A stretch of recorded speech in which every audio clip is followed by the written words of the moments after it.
جس دل میں جاگزی ہے محبت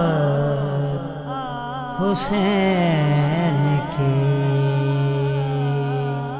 آئے گی اس کے حصے میں جنت حسین کی۔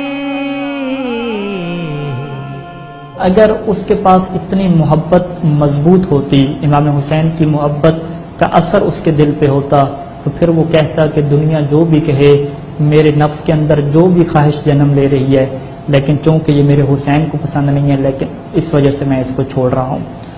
تو مومنین کرام، آج کا ایک نوجوان، ہم سب، میرے بشمول آپ سب لوگ اس بات کا شکار ہیں کہ برائی، فحاشی، عریانیت اتنی بڑھ چکی ہے کہ ہم ان سے رکنا بھی چاہیں تو نہیں رک سکتے۔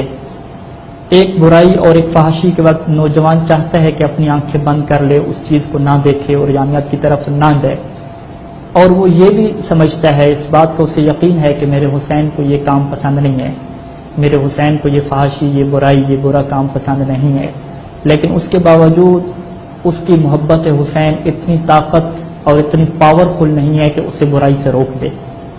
حالانکہ محبت کا تو اثر ہوتا ہے، محبت تو اپنا اثر دکھاتی ہے۔ ایک نوجوان کے لیے بہت ہی آسان کام تھا کہ وہ یہ سوچ لے کہ چونکہ میرے حسین کو یہ پسند نہیں، چونکہ میرے حسین کی معصیت ہو جائے گی، چونکہ امام حسین کے حکم کی پیروی نہیں ہوگی اس کام سے، امام حسین اس کام کے اوپر راضی نہیں ہیں، اگر وہ اسی بات کو سوچ لے اور اس کی محبت حسین میں اتنی طاقت اور پاور ہو تو وہ دنیا کی ہر قسم کی برائی سے بچ سکتا ہے، لیکن وہ نہیں بچ پاتا۔ چاہتا بھی ہے کہ بچے، محبت حسین بھی ہے، ارادہ بھی کرتا ہے، لیکن نہیں بچ پاتا۔ یعنی محبت حسین اس کے دل پہ اثر نہیں کر رہی۔ کیوں نہیں اثر کر رہی؟ کیا محبت میں کمی ہے؟ محبت میں کمی نہیں ہے۔ تو اصل مشکل کہاں پہ ہے؟ انسان اپنے نفس کی، اپنے آپ کی تربیت کیسے کرے کہ محبت حسین اس کے اوپر اثر کرے، اور اس طرح سے اثر کرے کہ چاہے وہ خلوت میں ہو، چاہے سیکورٹی کے افراد نہ ہوں، کیمرے بند ہوں، پھر بھی وہ کرپشن کی طرف نہ جائے، پھر بھی وہ فحاشی کی طرف نہ جائے، پھر بھی اپنی آنکھوں کو وہ بند کر لے برائی سے۔ اتنی طاقت محبت حسین کی ہو، یہ کیسے پیدا ہوگی؟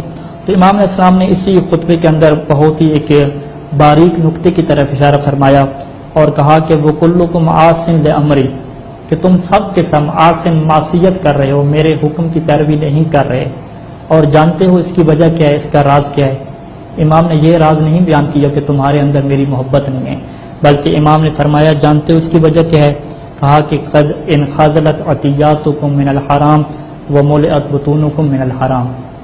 اس کی وجہ یہ ہے کہ تمہارے تحفے تحائف، تمہارا پیسہ، تمہاری تنخواہیں حرام سے آ رہی ہیں، وملئت بطونکم من الحرام، اور تمہارے پیٹ حرام سے بھر چکے ہیں۔ اور پھر امام نے کیا فرمایا؟ فطبع علی قلوبکم، اس حرام کھانے کی وجہ سے اب تمہارے دل پہ مہر لگ چکی ہے کہ اب مجھ حسین کی محبت بھی تمہارے دل پہ اثر نہیں کر رہی۔ مومنین کرام، یہ وہ ایک راز ہے کہ اگر جس راز کے اندر اگر ہم غور و فکر کریں کہ محبت حسین آخر کیوں ایک نوجوان کے دل پہ اثر نہیں دکھاتی، اس کی یہی وجہ ہے کہ آج تک اس نے یہ نہیں سوچا کہ جو میں جاب کر رہا ہوں، کیا یہ جاب ٹھیک ہے یا ٹھیک نہیں ہے؟ کیا اس جاب کے اندر سود کا سسٹم تو نہیں ہے؟ جاب کرنے کے بعد جو میرے پاس پیسہ آ رہا ہے، کیا میں نے اہل بیت کا حق خمس ادا کیا یا خمس ادا نہیں کیا؟ کیا میں نے دوسروں کا خیال رکھا یا نہیں رکھا؟ حرام فقط یہ نہیں ہے کہ انسان سور اور کتے کا گوشت کھانا چھوڑ دے، یا کہ ہے حرام جو نجس جانور ہوتے ہیں جن کا ذبح صحیح طریقے سے نہیں ہوتا ان کو کھانا چھوڑ دے، نہیں۔ اگر آپ ایسی ڈیوٹی کر رہے ہیں جس میں کرپشن کر رہے ہیں، 1 گھنٹہ کام نہیں کرتے، 2 گھنٹہ کام نہیں کرتے، چھٹی کرتے ہیں، اپنی ذمہ داری کو پورا نہیں کر رہے، تو جو آپ کو تنخواہ مل رہی ہے وہ بھی حرام کی ہو جائے گی۔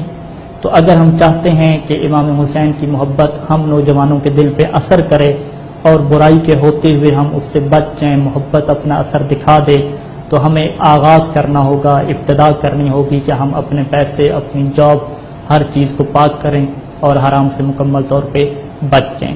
خداوند کریم سے دعا ہے کہ خدا ہمیں محبت حسین کی وجہ سے ہر قسم کی برائی سے بچا لے، اور ہمیں ان چیزوں کو انجام دینے کی توفیق دے کہ جن کی وجہ سے محبت حسین ہمارے دلوں پہ اثر کرے۔ وصلی اللہ علی محمد وآلہ اجمعین.